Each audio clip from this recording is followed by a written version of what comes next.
Hello everyone, it's Jamarl Thomas. Welcome to the Progressive Soapbox. Hope everyone is doing okay. This is going to be an insert, and it needs to be an insert because I was in such a rush trying to start the video that I didn't add this part in, the intro.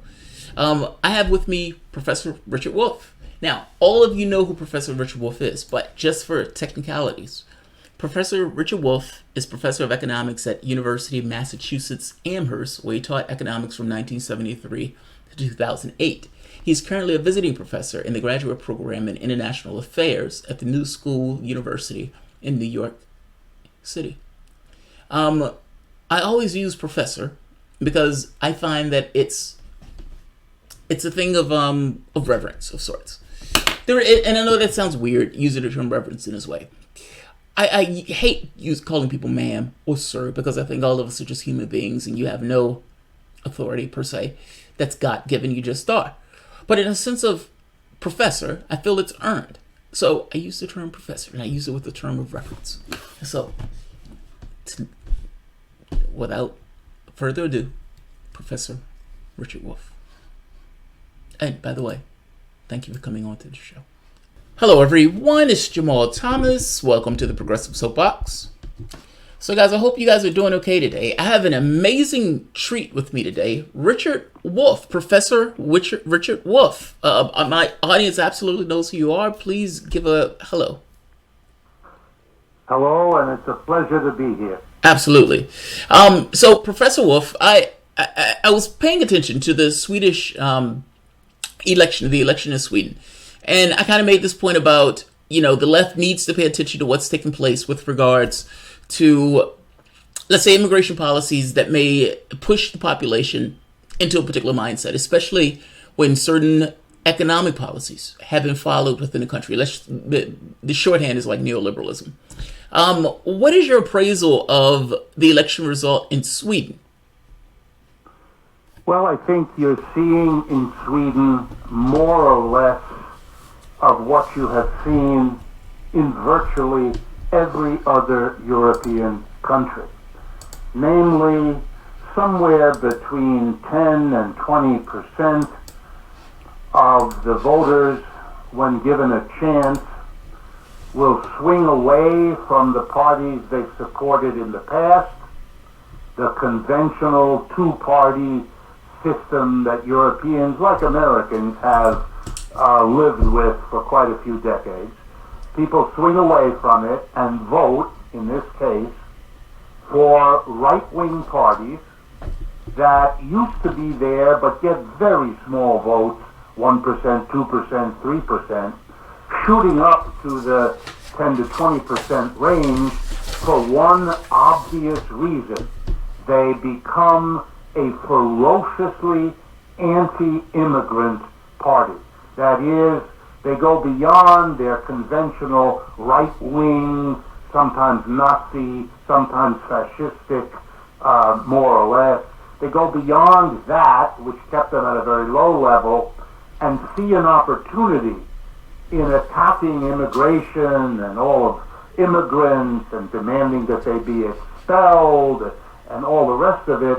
This is a chance for them to tap into popular upset, and they've used it, and it has brought them, as I say, from the 1, 2, 3% range in voting up to the 10 to 20% range. And in Sweden over the weekend, they got about 16.5% in that range. Yeah, it's a terrifying amount. I mean, for a party that used to be, like a Nazi party, they're rebranding themselves as the Swedish Democrats. I started this in somewhat of a hurried way. At the end of this video, I'm going to just put in a beginning, just to give a heads up who you are, because I know people know who you are on my channel, but just in case they don't. And also a primer on the Swedish election about what was taking place. Let me ask you this. Is there something real there? Like, I know in the United States, the right wing makes up immigration stuff purely just to kind of draw up their base. It's like, oh, we're angry about these immigrants that, we're never going to see. But in Sweden, you have a small country that per capita pulled in more, refugees than any other country, with the exception of maybe Germany and maybe even more than Germany. Is there something real there, or is this them making hay? No, I think there's something real, but I don't think it has much to do with immigration. Let me explain. In every European country, the important event that sets into motion what we're seeing in these votes was the crash of 2008. The crash that happened here in the United States, but that happened across Europe as well. Capitalism as an economic system fell apart in 2008 and lasted, depending on where you were, for the next several years. We're still living in the aftermath of it. In many countries, like Sweden, what followed was called austerity. That is, the way that the business interests who brought the system to its knees wanted to have it fixed was by getting bailed out by the government that would use taxpayer money to bail them out, and then turn around to the mass of people and basically say to them, since we've used up a lot of your tax money to bail out the banks and big corporations, we don't have enough left to provide the basic supports, the basic public services that we used to. And so you're going to have to go through several years of what came to be called austerity policy. The problem in countries like Sweden and elsewhere in Europe was that this suddenly imposed economic downturn that took away all kinds of popular supports, that crippled all kinds of industries, came together with a movement of a number of European countries, France, Britain, Germany, and others, to a level of intervention in the Middle East in order to secure oil supplies, in order to keep pace with the United States, which had all kinds of interests there, producing or aggravating horrible warfare in Syria, in Libya, in Yemen, and elsewhere, producing, not surprisingly, a movement of people running for their lives from the warfare there and coming into Europe, which is the nearest safe place to go. Okay, so now you have the coming together of economic downturn affecting the mass of working people, together with the arrival of refugees who expect, who hope for some kind of support, since they are running away from warfare which the Europeans made worse, at the very least. And so the governments there, seeing an influx of people who will be cheap laborers in these countries, turned around and helped them, as it is committed, by the way, through international agreements to do, and for its own advantages. And here is where the trouble starts. The people hurt by the economic downturn in 2008, suffering through the austerity, were easily made to feel that their suffering was somehow because the immigrants were being favored, were being given the support of the government instead of them. And instead of being angry at the austerity policy, instead of denouncing the business community that had brought the crisis and then used its power to get the government to bail them out, to see correctly that that was the cause of their suffering, they turned instead, at least a minority of them, and worked their anger off on the miserable, poor refugees coming into their countries, in the hopes that if they were expelled or denied government support, the local native people would somehow be better off. It's a cheap shot. It is historically stupid. It misunderstands the cause of their problem, which preceded the arrival of the immigrants and will continue long after they've gotten rid of the immigrant problem. To give you the example of Sweden, Sweden's big immigration was in 2015. It's 3 years later now. They collapsed and stopped allowing immigration into Sweden in 2016 and 2017 and 2018. So they put an end to it because of the fear of the government for the political cost of it, and yet the problems of the poor, the problems of the working class in Sweden continue because they have much more to do with austerity and the collapse of capitalism than they have anything to do with immigration.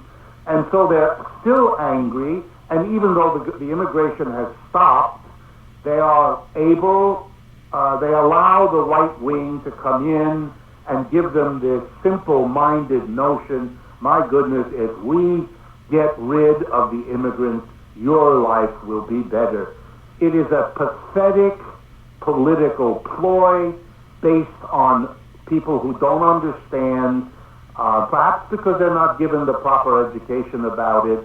That's another matter, but they don't get what's going on, so they are easy targets for a blame game about the immigrants. Those immigrants had nothing to do with the collapse in 2008.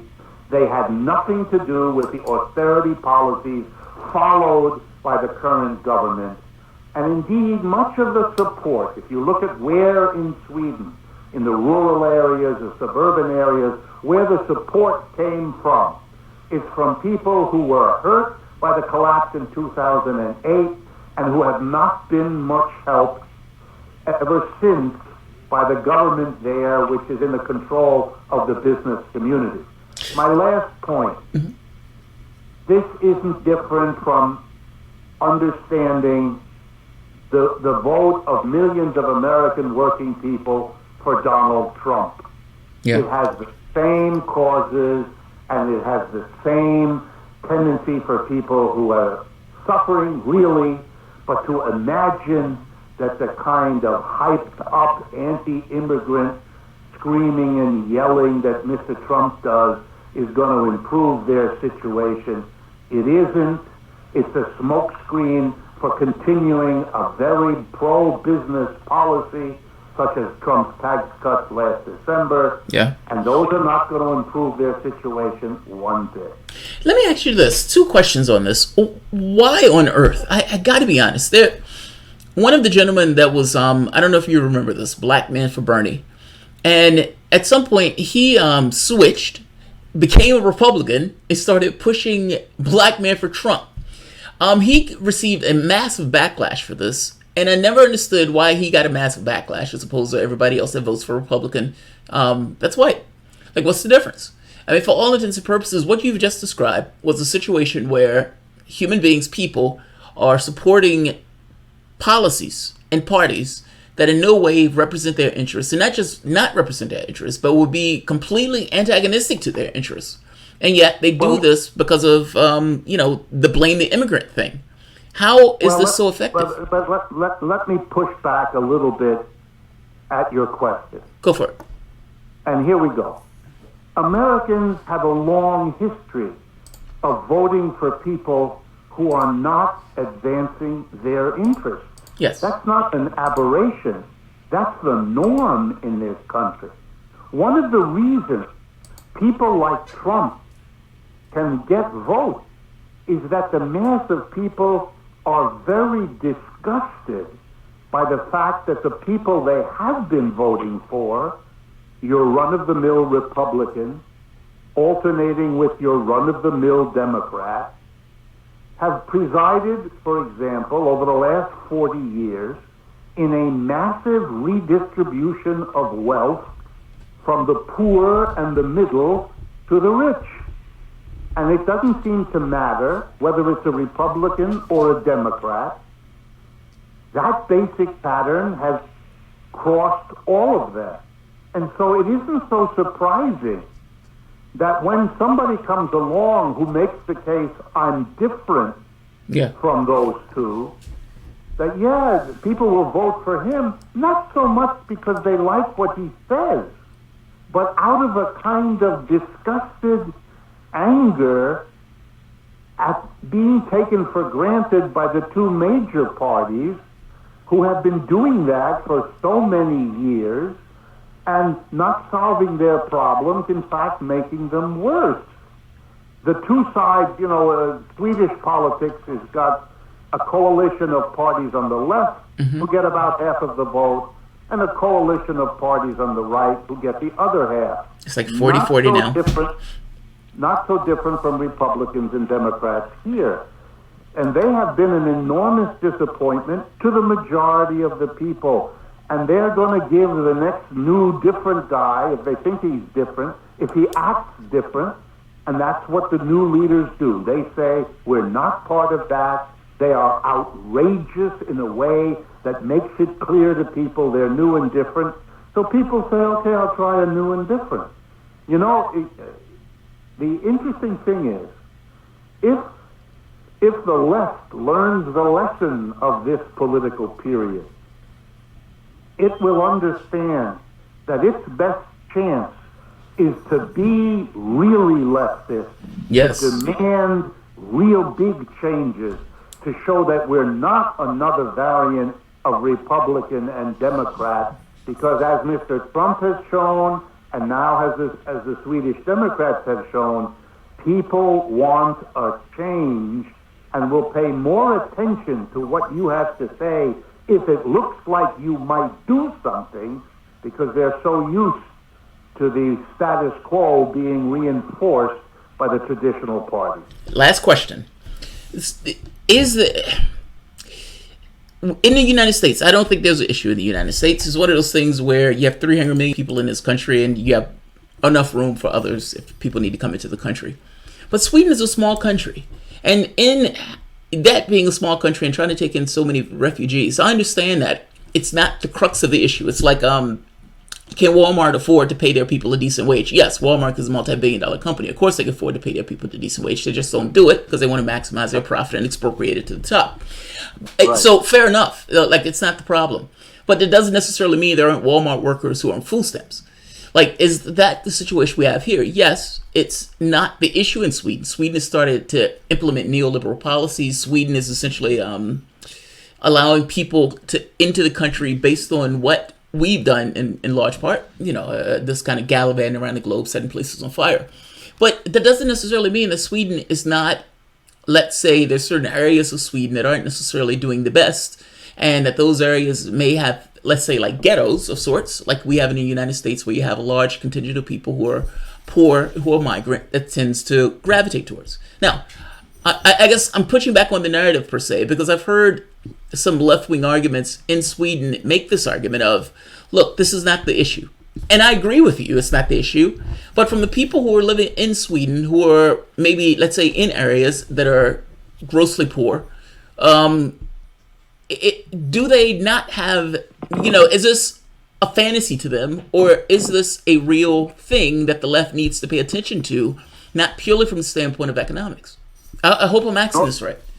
Yeah, no, you're absolutely right. It's a very real issue to the people of Sweden. Yeah. Because they are confronted not with the problem of immigrants, but the problem of how Sweden, like Germany, like France, and like other countries, how they handle this immigration problem. Yes. If you want to do what's right by immigrants, especially understanding them to be overwhelmingly people coming from parts of the world that your policies made poor and that your policies made unlivable because of war.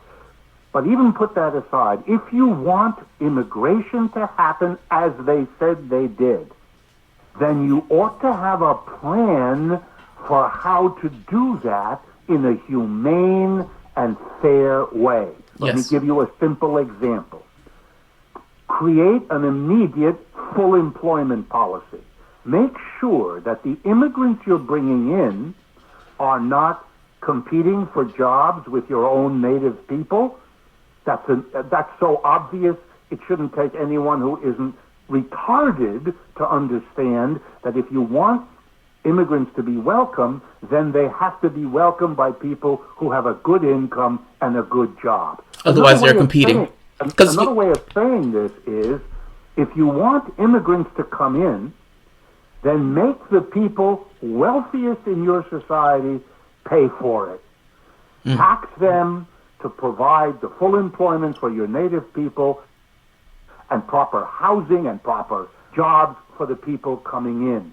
You have the resources, just like you said a few minutes ago with Kmart or Walmart or anybody else. You have the resources. Sweden is a rich country. If you want to bring in, and remember, it's the people at the top, the elite of the business community and the political community in Sweden who made the decisions to bring those immigrants in, just like they made the decision the year after 2015 to cut it off. Because at this point, they're competing. Oh, I'm sorry. If you want to bring them in, then you pay for it. Don't make the mass of poor people who are suffering from the 2008 crash face the costs, the dislocations, the dangers, etc. of immigration, because if you do, you get exactly the result of the votes we now see.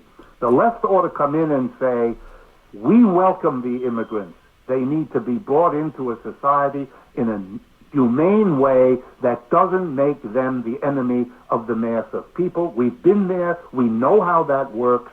We have to tax the people who want them to come in, the people who run this society, to pay for it so it is done in a peaceful way that will not blow up our society. That's what the left should have as its program.